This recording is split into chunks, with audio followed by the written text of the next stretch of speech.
Alors la preuve qu'il y a encore des journalistes qui font leur travail, hein, c'est juste leur travail, hein, d'essayer d'être le plus objectif et ne pas être vendu entre guillemets au lobby pétrolier. Enfin, on le constate bien donc avec que ça soit TF1 qui cherche un malheureux et de l'autre côté Autoplus, dès qu'en fait ils peuvent essayer de te trouver un truc, une anomalie ou essayer de te truander, bref, catastrophique. J'ai envie que la vidéo en fait soit positive là-dessus, c'est ce que Hugues m'a envoyé, donc je te le mettrai ici et je l'ai lu, c'est vrai que c'était intéressant.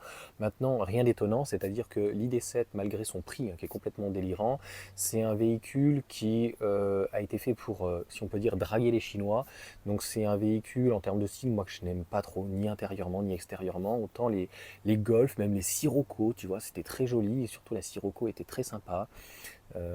Mais là, je dois reconnaître que je ne retrouve plus un peu le style de Volkswagen. On va dire que les Cupra sont, en termes de style, beaucoup plus jolis. Ce qui est certain, c'est que là, on est sur un véritable véhicule électrique avec une très bonne batterie, avec un bon châssis, propulsion, je crois qu'elle est en 4 roues motrices aussi. On a une très bonne pénétration dans l'air, on a une très bonne autonomie, aux alentours des 500, je crois qu'on doit pouvoir faire 400 km sur l'autoroute. Donc en fait, le retour sur un véhicule, malheureusement, qui est cher, ok, 60 000 euros, mais quand tu vois Arteon ou quoi, de chez Volkswagen, on est sur ce type de prix, on est entre, même un 508, c'est entre 40 et 50, 55 000 euros. Alors c'est vrai que ça décode beaucoup aussi ces véhicules-là, où ils ont de fortes remises éventuellement en neuf. Donc à voir s'ils font des remises assez conséquentes. Je pense qu'ils ont des marges très très importantes. Normalement, de mémoire, c'est une nouvelle plateforme, c'est pas la EBK. Donc quoi dire?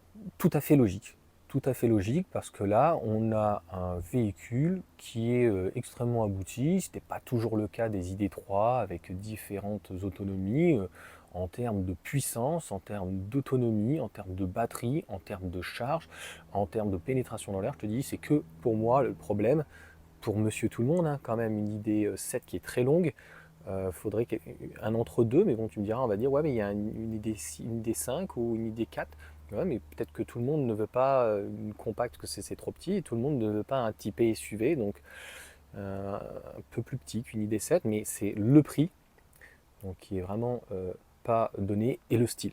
Tu me diras ce que tu en penses, mais voilà, même l'avant, enfin c'est trop rond, ça ressemble trop à des voitures chinoises, mais en plus moche, hein, parce que tu regardes une Zeekr, ou ce que peut faire tout le réseau, donc Geely ou quoi, c'est quand même beaucoup plus agressif, et on peut réussir, comme une Model 3, tu vois, à faire quelque chose avec une très bonne pénétration dans l'air, et avoir concrètement un véhicule donc très sympa.